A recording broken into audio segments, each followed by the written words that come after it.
Hi, it's Sam Tolbert, Sound of Joy Music Services, and we're coming to you with another song we did for one of our Patreon members, which I thought would be a good lesson to have here on the YouTube channel.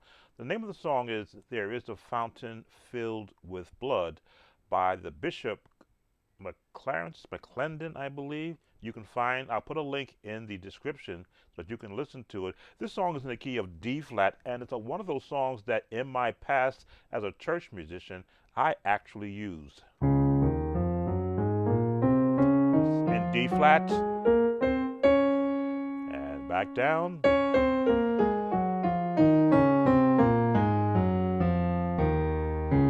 Now, I'm very big on songs that use unison singing and then break into chords, and this song really took the traditional hymn of There Is a Fountain Filled with Blood to a different level.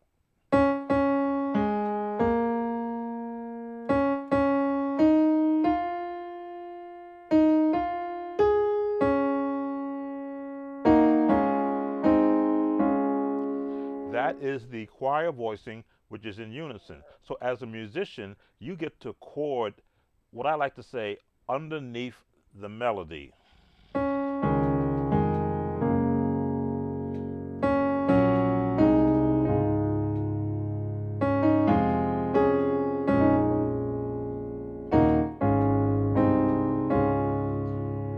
Now, those chords are what they call, some will call it chord voicing or choir voicing chords or chord tones. You want to be able to work on getting your own sound, and you do that by using the scale, number one, the number system, number two, and then learning how to add and omit notes within both of those two structures of learning piano.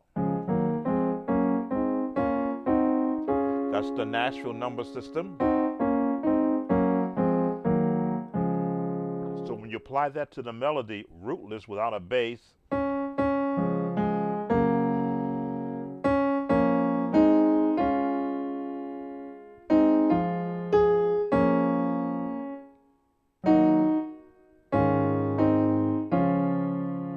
for those who use the number system, it's the 1, the 4, the 6, and walk it up, 5, but using the 7 note to the 1, to the 7, 1, 3, 4, 2, 5, 1. But now your chords are placed within the sequence of that number system. Not a hard thing to do when you add the melody above the chord numbers. And then to get that tone will really depend upon your ability to add the lowest note, which is the bass. If I play without just the bass and the melody,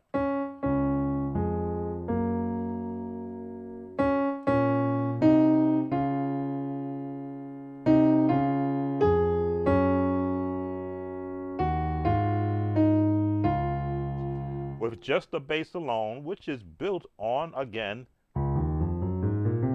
the lower tone notes in the same scale. There is a fountain filled with blood, drawn from a man, 3-part harmony, you wells vein. Whole different approach to the song. Now the song continues.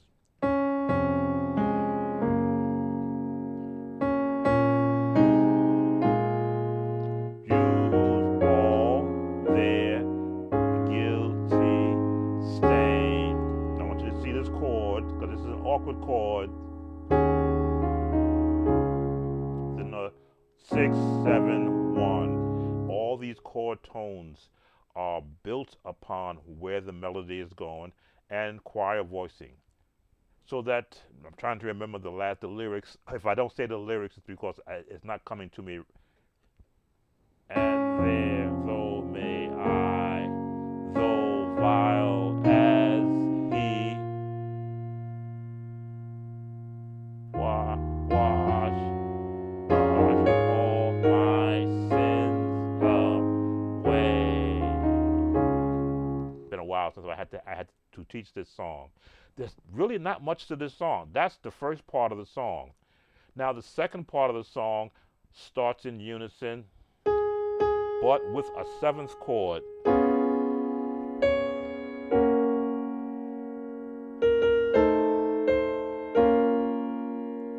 It's Jesus Christ.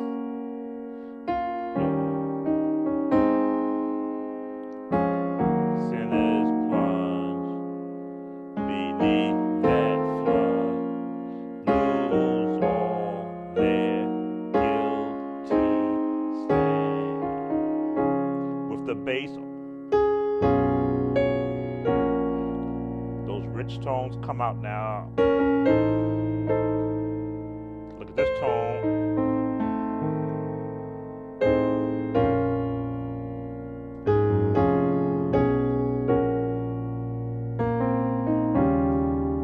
I want you to see this tone. It could be right here. It could be right here to add more fullness to it.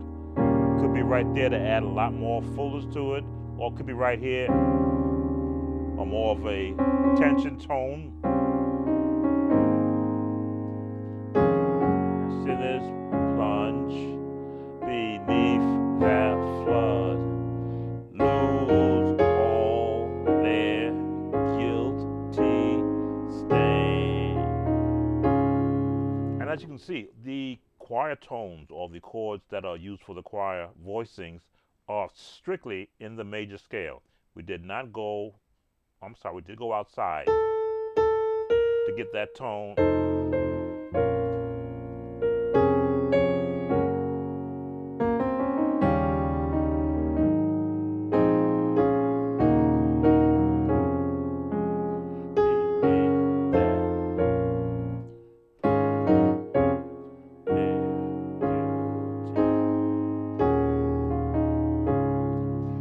So that is the song in the key of D flat, but it goes up a half a tone, a half a scale to the E, to the D major, but the notes stay the same.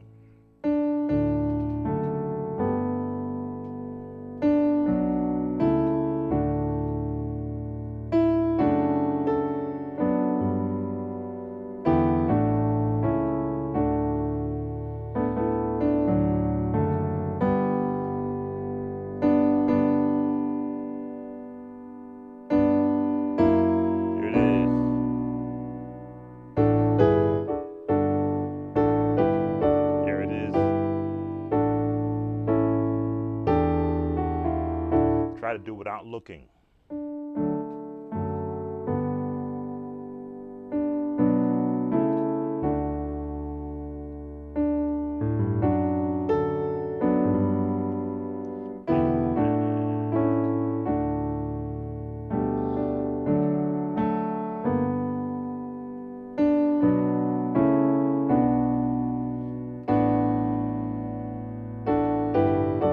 Gotta think of the choir voicing.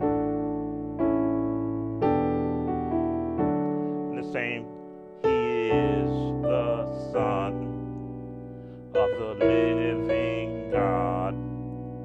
He's Jesus Christ, the Holy One.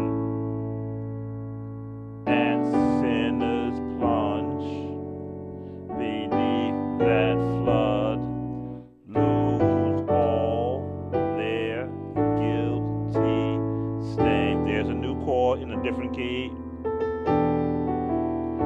Half a step up.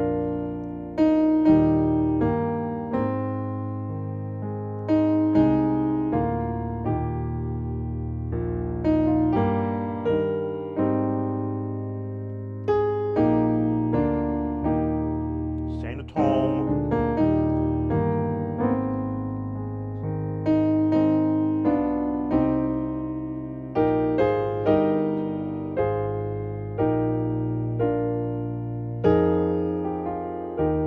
Same pattern. He is the Son of the. Had to add that more of an actual bottom in there. Jesus Christ, Holy One. This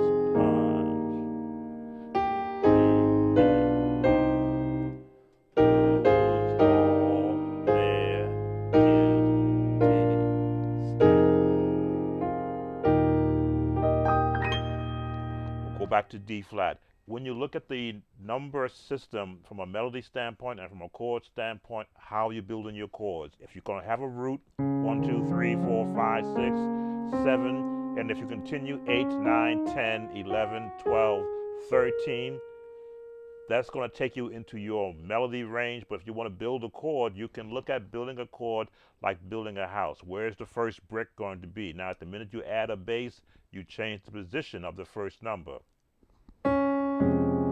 This would considered to be a 3, a 4, a 6, 7, 1 from a bass standpoint. But from a chord standpoint, if you're finding where your first note is, there's your first 1, 5, 6, 1, 2, 3 to build your chord. So your 3, 2, and you want to call that a 5 in because it's below middle C. What we call it here? D flat over A flat. 1, 2, 3, 4, 5, 6, 7, 1, 2, 3. Right, the number system can be confusing until you get comfortable with hearing where your chords, where you want to place your chords. If I were to go higher,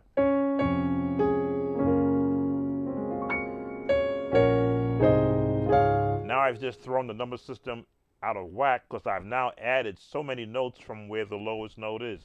This is why it's important to understand your chord voicing or your chord tones. This way you can pick and choose what tone you want to hear.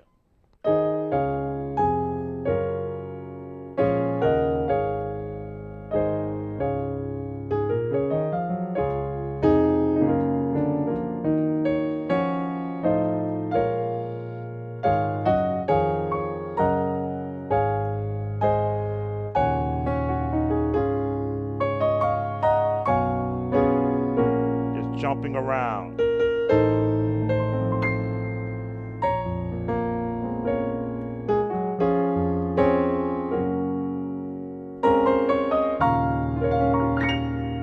Once you form the chord that you want, just let the hand muscle memory take over to get your arpeggio sound.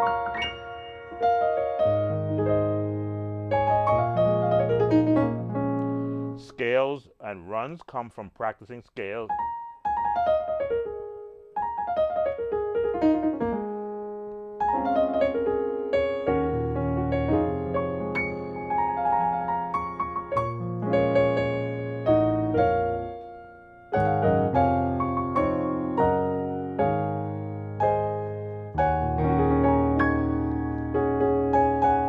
Again, forming the chord and just playing it out. Where to drop the thumb.